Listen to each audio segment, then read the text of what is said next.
নানান সমস্যায় জর্জরিত রাজ্যের প্রথম চা বাগান হীরাছড়া।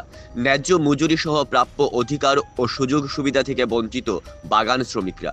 একসময় চিটফান্ড ও বর্তমানে মোসব্বির আলী নামে এলাকার স্বঘোষিত প্রভাবশালী ব্যক্তি গিলে খাচ্ছে চা বাগান শ্রমিকদের ন্যায্য মজুরি সহ প্রাপ্য সুযোগ সুবিধা।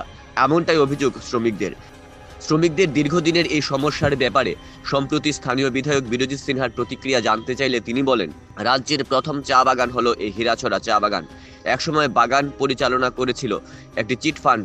যখন রাজ্যে চিটফান্ডের ধরপাকড় হয় তখন বাগান ফেলে পালিয়ে যায় কোম্পানি। পরবর্তী সময় স্থানীয় মুসব্বির আলী নামে এক প্রভাবশালী ব্যক্তি শ্রমিকদের দিয়ে বাগানের চা পাতা তুলে মুনাফা লুটছে, আর শ্রমিকরা বরাবর বঞ্চিত হয়ে আসছে। শ্রম দপ্তর এবং রাজ্য প্রশাসন যেন খুব দ্রুত প্রয়োজনীয় ব্যবস্থা গ্রহণ করে সেই দাবি জানান তিনি। প্রয়োজনে জেলা শ্রম দপ্তরের কার্যালয় ঘেরাও করার ঘোষণা করেন তিনি। এই বাগানের শ্রমিক লেবাররা কাজ করিয়া বিগত অনেক দিন ধরিয়া কাজের পেমেন্ট পাইছে না। আমরা চাই বাগানের লেবাররা তারা সবাই এখানে আছে, তারা মজুরি পাইতেছেন। তারা সেদিন মিডিয়ারে তুলিয়া কইছে সব পেমেন্ট আমি লেবারের পেমেন্ট দিয়া দিছি, আসলে দিছে না। আপনারা তদন্ত করিয়া দেখেন, সব লেবার আছে, তারা এখানে পরামর্শ নেন, তারা সঠিক না ঠিক। আজকে বাবুর এখানে গেলাম, বাবুর এখানে আমরা তদন্ত করলাম, ঠিকই তারা কাজ করছে, পেমেন্টটা দেওয়া হয়েছে না। তার অনুমতি ছাড়া আমি পেমেন্ট দিতাম না, শম্ভুবাবু কইছে। আমরা চাই, আমরা বাগানের শ্রমিক বাঁচতে চাই। আমরা বিগত অনেক দিন ধরে আমরা অনেক অসহায় মাধ্যমে আছি, আর আমাদেরকে কাজের লেবার কুইয়া আমরাকে উচ্চমিচ্ছু করে মারামারি করে গালাগালি বিচিকিৎসা অস্তিত্ব নাই। আমরা চাই এটা যাতে সঠিক তদন্ত করিয়া এটা ন্যায্য সঠিক মতে আমাদের বাগান শ্রমিকরা তারার হাতে সোসাইটির মাধ্যমে, এখন তো এটা খাস হইয়া গেছে, আমরা পুরা জানি, সোসাইটির মারফত এটা করিয়া দেওয়া হোক, এটাই আমরা চাই। লোকাল বাসিন্দা বর্তমানে আমরা সবাই এখানে বসবাস করতে আছি প্রায় 100 বছরের উপর থাকিয়া। আর এই চা বাগানে আমরা বর্তমানে কাজ করিয়া খাই। অথচ যে আগে সিল্কুট কোম্পানি আছিল, সেই সিল্কুট কোম্পানি গত অনেক দিন চালাইয়া এটা বর্তমানে বন্ধ আছিল।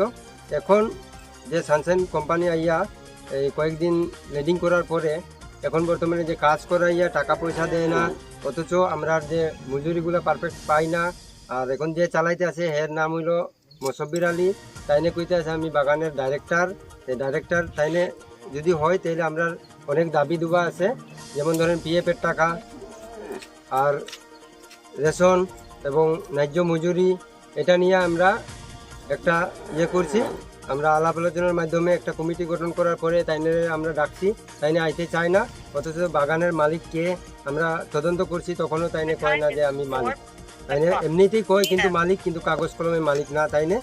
তারপরে কিছু কথা আমরা যে আছে যুবক যারা স্টুডেন্ট আছে এরার উপরে কেস দিয়ে দিছে 10 জনের নামে, 13 জনের নামে টোটাল কেস দেওয়া আছে এখন বর্তমানে স্টুডেন্টের উপরে। তাইনে মানে যে কিছু কথা কইতে গেলে তাইনে কেস করে, মানে কথা তাইনের সাথে কোয়া মাত্র কেস, মানে কেসে ছাড়া কোনো ব্যাপার না। আর আমরা যখন বর্তমানে বাগানে কিছু কাজ ওই বাউরি আর উরাং এই সম্প্রদায়ের 2 সম্প্রদায়ের লোক বেশি আছে বর্তমানে হীরাছড়াতে। এই 2 সম্প্রদায়ের লোকের সাথে ঝগড়া বিবাদ করিয়া চাইতে আছে, মানে আমরা ঝগড়া করি আর এই ঝগড়ার মানে মেন উদ্দেশ্য হইতো মালিকানা মানে দাবি করে। এই ঝগড়ার পরে মানে এটা তো অনেক বড় একটা ঝগড়া হইব, এরপরে তাইনে চাইতেছে এই ঝগড়ার পরে তাইনে আবার মালিকটা হইতো।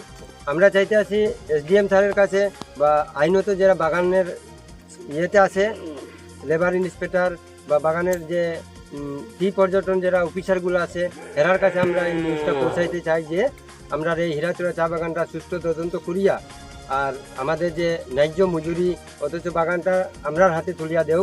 আমরা শ্রমিকে ওই কোঅপারেটিভের মাধ্যমে সোসাইটির মাধ্যমে আমরা বাগানটা আবার রিওপেন করতে চাই, এটা আমরা অনুরোধ রইব। ত্রিপুরার প্রথম চা বাগান হীরাছড়া চা বাগান, এবং এখানে প্রচুর শ্রমিক আছে,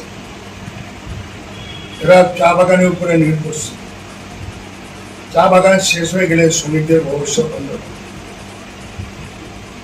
এবং এখানে যে চিটফান্ড কিছুদিন পরিচালনা করেছিল এটাও ঠিকভাবে করেনি, এবং পরবর্তী সময়ে যখন চিটফান্ড ব্যান করে ঘর পাকড় হলো, মালিক জেলে গেল, বিহারের একজন মালিক, সানশাইন একটা কোম্পানি, চিটফান্ড। পরবর্তী সময়ে গভর্নমেন্ট এই চা বাগানটারে খাস ডিক্লেয়ার করেছে এবং শ্রমিক তো রয়ে গেছে, চা গাছও কিছু রয়ে গেছে। শ্রমিকরা চাইছে যে একটা লেবার কোঅপারেটিভ করে লেবার অফিসার বা মহকুমা শাসনের তত্ত্বাবধানে তারা এই বাগানটা রক্ষা করতে চায় এবং যে চা গাছগুলো আছে এটাও রক্ষা করতে চায়, যা এখানে লাভাংশ শ্রমিকরা যাতে চলতে পারে তারাই সেটা দিতে হয়। কিন্তু মৌসুমী আলী একজন চিটফান্ডের লোক, সে এটা জবরদস্ত কিছু চা শ্রমিক বা অন্য শ্রমিক নিয়ে এই বাগানের চা পাতি বিক্রি করে লুটপাট করছে।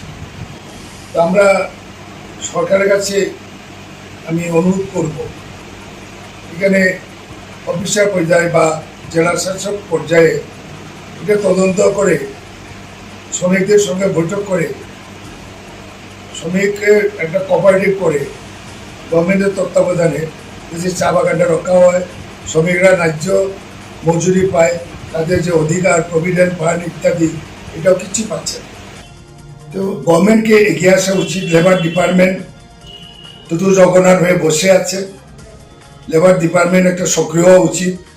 লেবার মিনিস্টার একজন আছেন, ওনারও তো এটার ব্যাপারে ধারণা নেওয়া উচিত এবং আমরা ইমিডিয়েটলি সরকারের তরফ থেকে কোনো রকম যদি সাড়া না দেয় হিরাছড়ার চা বাগানে, বিশেষ করে আমরা লেবার অফিসারের লোকে দেখা করবো, ডিস্ট্রিক্ট লেবার অফিসার, এবং পরবর্তী সময়ে যদি প্রশাসন দিয়ে কিছু না করে তাহলে আমরা আন্দোলন করা ছাড়া কোনো পথ খোলা থাকবে।